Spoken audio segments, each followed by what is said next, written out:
ଓମ୍ ଶାନ୍ତି। ନିରାକାର ସୋମନାଥ ଭଗବାନଙ୍କର ସୋମରସ ପାନ କରୁଥିବା ସଚ୍ଚା ସଚ୍ଚା ଆତ୍ମିକ ସନ୍ତାନମାନଙ୍କୁ ଶୁଭ ସକାଳର ଶୁଭ ଅଭିନନ୍ଦନ, ସୁପ୍ରଭାତ, ସୁସ୍ୱାଗତମ୍। ସର୍ବଶକ୍ତିମାନ ଭଗବାନଙ୍କର ଛତ୍ରଛାୟା ତଳେ ରହିଲା ବାଲା ସର୍ବଦା ନିଜକୁ ଶକ୍ତିଶାଳୀ ଅନୁଭବ କରୁଥିବା କାରଣରୁ ନା ସେମାନଙ୍କର କାହାକୁ ଭୟ ଥାଏ, ନା ସେମାନେ କୌଣସି କ୍ଷେତ୍ରରେ ହାର ମାନିଥାନ୍ତି। କଥିତ ଅଛି, ଧର୍ମଯୁଦ୍ଧରେ ଭଗବାନ ପାଣ୍ଡବମାନଙ୍କ ପକ୍ଷରେ ଥିବା କାରଣରୁ ସେମାନଙ୍କର ସଂଖ୍ୟା ନଗଣ୍ୟ ହୋଇ ମଧ୍ୟ ବିଶାଳ କୌରବ ସେନା ଉପରେ ସେମାନେ ବିଜୟୀ ହୋଇଥିଲେ। ତେବେ ମୁଖ୍ୟ କଥା ହେଉଛି ନିଶ୍ଚୟତାର, କାରଣ ନିଶ୍ଚୟତା ହିଁ ମନରେ ଶକ୍ତି ସଞ୍ଚାର କରିଥାଏ। ଆମେ ଜାଣୁଛେ ଆମ ସାଥିରେ ଭଗବାନ ଅଛନ୍ତି, ପରନ୍ତୁ କୌଣସି ସମସ୍ୟା ବା ପରିସ୍ଥିତି ଆସିଗଲେ ନିଜ ସାମର୍ଥ୍ୟ ଅନୁସାରେ ସେ ପରିସ୍ଥିତି ସହିତ ଲଢ଼େଇ କରି ଶେଷକୁ ତା ଆଗରେ ହାର ମାନି ଯାଉଛୁ ବା ସେହି ପରିସ୍ଥିତି ବା ବାତାବରଣର ବଶୀଭୂତ ହୋଇଯାଉଛୁ। ନିଜକୁ ତା ଆଗରେ ସମର୍ପିତ କରିଦେଉଛୁ, କାରଣ ଆମର ସେହି ଦୃଢ଼ ନିଶ୍ଚୟତା ନାହିଁ ଯେ ସ୍ୱୟଂ ସର୍ବଶକ୍ତିମାନ ଭଗବାନ ଆମର ରକ୍ଷାକର୍ତ୍ତା ଅଟନ୍ତି। ଯଦି ଆମେ ପ୍ରଥମରୁ ଈଶ୍ୱରଙ୍କ ଉପରେ ସମର୍ପିତ ହୋଇଯିବା, ତେବେ ଆମର ସୁରକ୍ଷାର ସମ୍ପୂର୍ଣ୍ଣ ଦାୟିତ୍ୱ ମଧ୍ୟ ଭଗବାନଙ୍କୁ ନେବାକୁ ହିଁ ପଡ଼ିବ ଏବଂ ଆମେ ସର୍ବଦା ସୁରକ୍ଷିତ, ସଦା ବିଜୟୀ ହୋଇଯିବା। ଭଗବାନ କହୁଛନ୍ତି, ମଧୁର ଆତ୍ମିକ ସନ୍ତାନଗଣ, ନିଶ୍ଚୟ ରଖ, ଆମର ଯାହା କିଛି ଅଛି ସବୁ ଶିବ ବାବାଙ୍କର। ନିମିତ୍ତ ହୋଇ ଦାୟିତ୍ୱ ନିଅ, ତେବେ ସବୁ ପବିତ୍ର ହୋଇଯିବ। ତୁମର ପାଳନା ମଧ୍ୟ ଶିବ ବାବାଙ୍କର ଭଣ୍ଡାରରୁ ହେବ। ସେଥିପାଇଁ ମୋ ଉପରେ ସମ୍ପୂର୍ଣ୍ଣ ବଳି ଚଢ଼ିଯାଅ। ଭକ୍ତି ମାର୍ଗରେ କାଶୀ କଲବଟ ଖାଉଥିଲ ନା? ଏଠାରେ ଉଲ୍ଲେଖଯୋଗ୍ୟ କି କାଶୀ ବିଶ୍ୱନାଥରେ ଏକ ବିରାଟ କୂପ ଥିଲା, ଯାହାର ତଳେ ଶିବଲିଙ୍ଗ ରହିଥିଲା ଏବଂ ସମ୍ପୂର୍ଣ୍ଣ କୂପକୁ ଏପରି ଭାବରେ ଶାଣିତ ଖଡ୍ଗ ଦ୍ୱାରା ଆଚ୍ଛାଦିତ କରାଯାଇଥିଲା କି ମାଛି ପଡ଼ିଲେ ମଧ୍ୟ ନବଖଣ୍ଡ ହୋଇଯିବ ଭଳି। ଯେଉଁମାନେ ଶିବଙ୍କ ଉପରେ ବଳି ଚଢ଼ିବାକୁ ଚାହୁଁଥିଲେ, ସେମାନେ ଗଡ଼ି ଗଡ଼ି ଯାଇ ସେହି କୂପ ମଧ୍ୟରେ ପଡ଼ୁଥିଲେ, ଯାହାକୁ କୁହାଯାଉଥିଲା କାଶୀ କଲବଟ। ତେବେ ସରକାର ଏହି ଭୟଙ୍କର ଅନ୍ଧବିଶ୍ୱାସର ପ୍ରଥାକୁ ବନ୍ଦ କରିଦେଇଛନ୍ତି। ବଳି ଚଢ଼ିବା ଅର୍ଥାତ୍ ଦେହ ସହିତ ସବୁ କିଛିକୁ ଶିବ ବାବାଙ୍କ ଉପରେ ସମର୍ପିତ କରିଦେବା।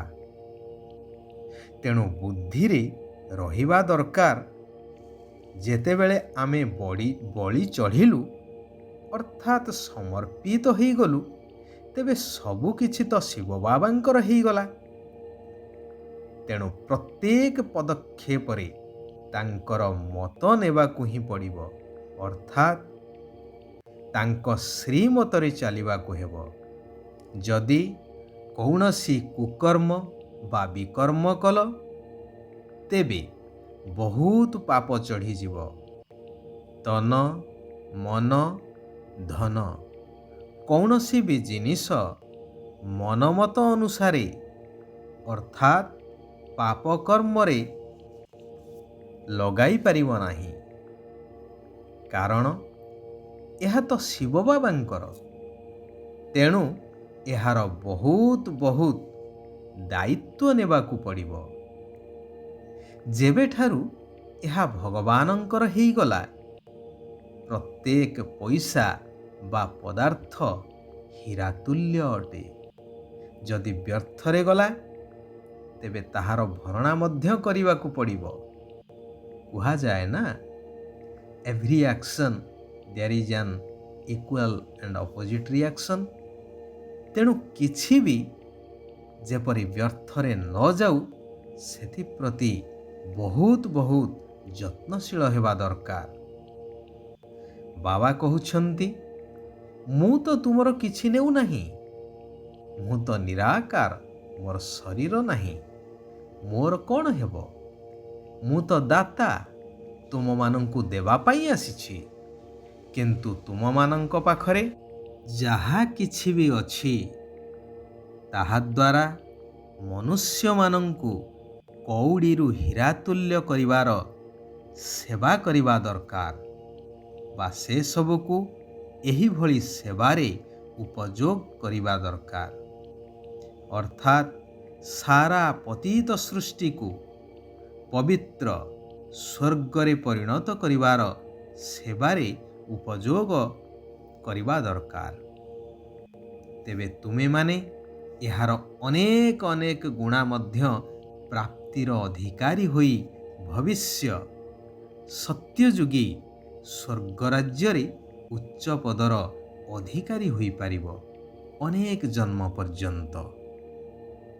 ବର୍ତ୍ତମାନ ସମସ୍ତ ମାନବ ସମାଜ ଅଜ୍ଞାନ ଅନ୍ଧକାର ମଧ୍ୟରେ ଅଛନ୍ତି।